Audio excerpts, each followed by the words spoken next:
Hi guys, welcome back to my channel. আমি দেবান্তি তোমাদের সামনে নিয়ে চলে আসছি আবার একটা নতুন ভিডিও। আজকের একটা নিউ ব্লগ ভিডিও নিয়ে চলে আসছি। তোমরা পুরো ভিডিওটা কিন্তু দেখতে থাকো, কেউ স্কিপ করে যেও না।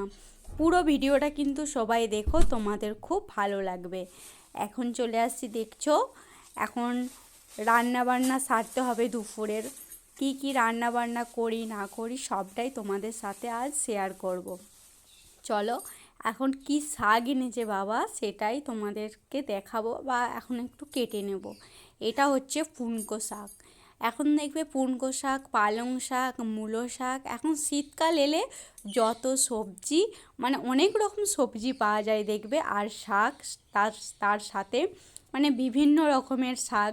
আর শীতকালটা না আমার খুবই ভালো লাগে, কারণ নতুনত্ব সবজি আসবে, আর আমার সবজিটা খুব ভালো লাগে, সবজিও ভালো লাগে আর শাকটাও ভালো লাগে। শাকটা তবু খুব একটা ভালো লাগে না, কিন্তু তবু অনেক আগে ভালো লাগতো না, এখন কিন্তু অনেকটাই পছন্দ হয়ে গেছে।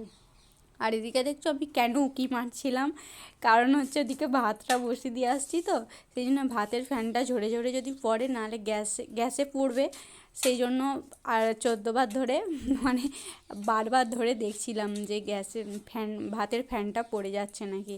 আর এদিকে আমি চলো শাকগুলো কেটে নিই, এক একটা করে গোছ করছি। মানে দেখবে শাকে না মাটি ফাটি থাকে আর থাকে, তবু আমি একটু পরিষ্কার করে ধুয়ে ধুয়ে রেখে দিয়েছিলাম। আর এই শাকটা এনেছিল কিন্তু আগের দিনে, বাবা আগের মানে অনেকটাই শাক এনেছিল, সেই জন্য একটু ফ্রিজে রেখে দিয়েছিলাম। আর আগের দিন একটু করেছিলাম আর আজকে একটু করছি, আরও কিছু রান্নাবান্না করব। আর চলো, এদিকে দেখছো ভাতের ফ্যানটা পড়ছে, সেই জন্য আমি ছুটে যাচ্ছি আর ভাতের ফ্যানটাকে বন্ধ করে দিয়েই তাড়াতাড়ি করে চলে আসব। দেখছো এদিকে বন্ধ করে দিয়ে চলে আসছি। আর এরপর আমি আনাজ কাটতেও বসে পড়েছি। চলো আনাজটা টপ টপ করে কেটে নিই। কেটে নিয়ে আজকে কিন্তু আবার একটা মানে কোথাও যাওয়ার আছে, তোমাদেরকে বলেই দিলাম আমার বরের সাথে। সেইটা পুরো ভিডিওটা কিন্তু দেখতে থাকো, কী জন্য কোথায় যাচ্ছি না যাচ্ছি সবটাই কিন্তু তোমরা অবশ্যই, আর পরকে পর তোমরা অনেক ভিডিও পাবে। আর একটা প্ল্যান হয়েছে, মানে সেই প্ল্যানটা এখন তোমাদেরকে জানাবো না, পরে একদিন জানিয়ে দেবো। তোমরা তো আস্তে আস্তে আমার ভিডিও দেখতে মানে দেখছো তো সবাই, আস্তে আস্তে জেনে যাবে কি প্ল্যান। এদিকে দেখছো মাছটা আমি ধুয়ে রেখে দিয়েছি, আর এদিকে প্রেসার কুকারের সিটিটা হয়ে গেছে, এটা হচ্ছে আমাদের সেদ্ধ ঝোলের। আর এদিকে দেখছো আমার সব রান্নাঘর তোমাদেরকে দেখিয়ে দিলাম, রান্নাঘরটা আমার পুরো ক্লিন করে নিয়েছি, কারণ আমার রান্না বান্না সব শেষ। এদিকে দেখছো বেসিনটা খুব ভালো করে ধুয়ে মুছে রেখে দিয়েছি। চলো আজকে কি কি রান্না বান্না করেছি সেটা তোমাদেরকে একেবারে দেখিয়ে দিই। প্রথমে তো দেখতেই পেলে তখন আমি শাকটা করেছিলাম, আর একটু ফোনের ফ্ল্যাশটা জ্বালিয়ে নিলাম যাতে তোমরা একটু ভালো করে দেখতে পাও।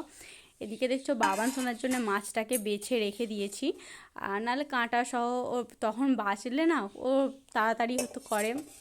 আর এদিকে দেখছো আমাদের ঝোলটাই একটু জাস্ট আজকে একটু তেল দিয়েছি, আর বানিয়েছি চচ্চড়ি, আর একটু ডাল করেছি, আর করেছি ফুলকপি আলু মাছ দিয়ে ঝোল। আর এদিকে দেখছো ভাতটা আমার হয়ে গেছে।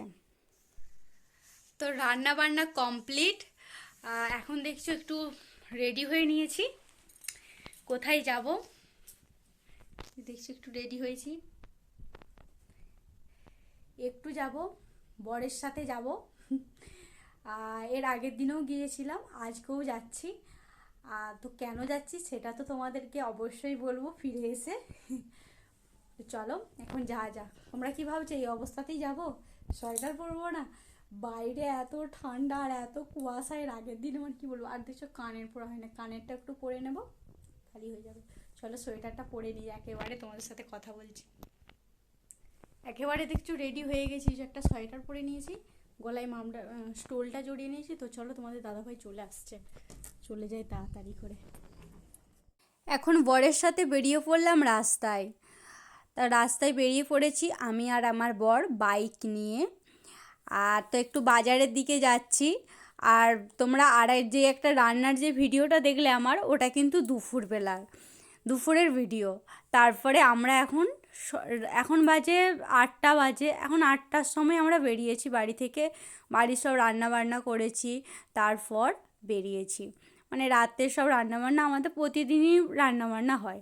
এখন দেখছো একটু দোকানে ঢুকবো, এই যে দেখছো এই দোকানটায় একটু কেনাকাটা করব। আর একটা জিনিস কিনেছি, সেটা তোমাদেরকে বাড়ি যেয়ে দেখাবো। শুধু চোখগুলি বেরিয়ে আছে। মুখটা খুলো।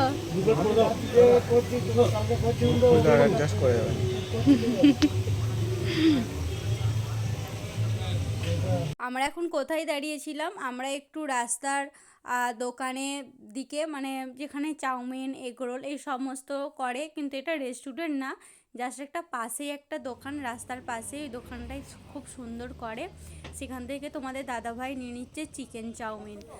আর তো এটা আমাদের অনেক দিনের ভিডিও, কিন্তু এটা আমার হচ্ছে এডিট করা হয় না বলে ওই জন্য এটা পোস্ট করা হয় না। তা আজই আমি এডিট করেছি, আজই আমি তোমাদের সাথে শেয়ার করেছি আজকের এই ভিডিওটা। এখন যাচ্ছি বাড়ি। তোমরা হয়তো প্রত্যেকেই ভাববে যে আমি কেন কিছু খাই না, সেটা তো তোমরা অবশ্যই জানো প্রত্যেকেই, কারণ আমার শরীরটা খারাপের জন্য, সেই জন্য আমি আর কিছু খাই না। তোমাদের দাদাভাই মানে বাইরে গেলে তোমার দাদাভাই একটু আধটু খায়, নাহলে খায় না। আমি খাই না বলে অবশ্য ও খায় না। তাই আজকে আমি বললাম যে না, খাও তুমি, ওরও তো খেতে মন যায়। তাই এদিকে দেখছো আমরা বাড়ি চলে আসছি, আর এখানে মাকে আমি দেখাচ্ছিলাম যে মায়ের জন্য কি কিনেছি। এই ব্লাউজ সোয়েটারটা কিনেছি মায়ের জন্য, মানে আগের দিনে তো গেছিলাম, আর দোকানদারকে মানে কি বলবো, দোকানদার দিতেই ভুলে গেছে এটার জন্যই আরও গেছিলাম। বাড়ি চলে এলাম দেখলে, আর কি জন্য গেছিলাম সেটা তোমাদেরকে বলেই দিই, কারণ মায়ের ওই ব্লাউজ সোয়েটারটা দেখতে পেলে ওটা কালকে দেয়নি। এমন মানে কি বলবো, এমন লোক বক বক করছে এদিকে, আর এদিকে দিতে ভুলে গেছে। সেই জন্য আরও একটা জিনিস কিনে এনেছি, সেটা তোমাদের সাথে শেয়ার করবো। চলো চলো দেখাই। মায়ের সোয়েটারটা কিনেছি, কেমন হয়েছে অবশ্যই জানিও তোমরা। খুব সুন্দর হয়েছে, কিন্তু আমার তো খুবই ভালো লেগেছে। তোমাদের কেমন লাগছে অবশ্যই কিন্তু কমেন্টে জানিও। উলের সোয়েটার। আর আমি এদিকে এইগুলো কিনেছি, তারাও দেখাচ্ছি। আমি এই যে অক্সিডাইসের একজোড়া চুড়ি কিনেছি, আর এই নাকেরটা কিনেছি অক্সিডাইসের। এই নাকেরগুলো না খুব ভালো লাগে নাকে পরলে। আর একটা লিপ বাম শীতের। এই সব কিনা হয়েছে। আর এই ব্লাউজ সোয়েটারটা কেমন হয়েছে অবশ্যই কিন্তু কমেন্টে জানিও মায়ের। তো আজকের ভিডিওটা আমি এখানেই শেষ করছি। ভালো লাগলে অবশ্যই লাইক কমেন্ট শেয়ার করে দিও। সবাইকে গুড নাইট। এখনকার মতন টাটা বাই বাই করছি। মায়েরও বলছে, মায়েরও খুব পছন্দ হয়েছে। তো চলো এখন চেঞ্জ করে নিই, এরপর খাওয়া দাওয়া করবো। আবার তোমাদের সাথে পরের ভিডিওতে দেখা হচ্ছে।